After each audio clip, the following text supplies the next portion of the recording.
Lý chị nè con, đi cứ trong thế à, ta chỉ bây giờ bao nhiêu, thế giờ chờ chị tao sẽ từ sáng này chính chị tao. Giờ đi chơi lo, bây giờ bây một cái khó chế thế nào?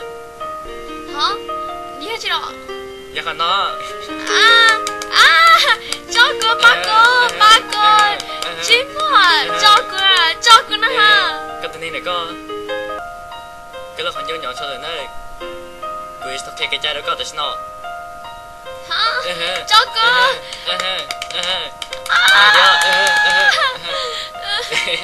Đi chị mua.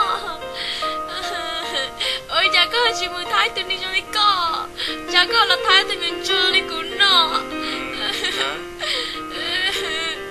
Cái tên nào của thiên à? Hả? Cái tên nhà chưa? Cứ sao có lời?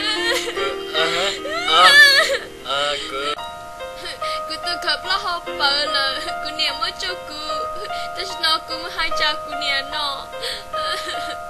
Khép là hả? Nhớ khát tin nó. Nhớ khát tin.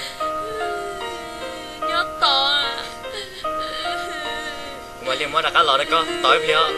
Wow. Yes. Wow. Mau luôn đi à. Lúc nào yêu hư cho nên đại chữ tao to. Wow. Hả? Cái má liệu à? Sợ đâu, cái cái to liệt.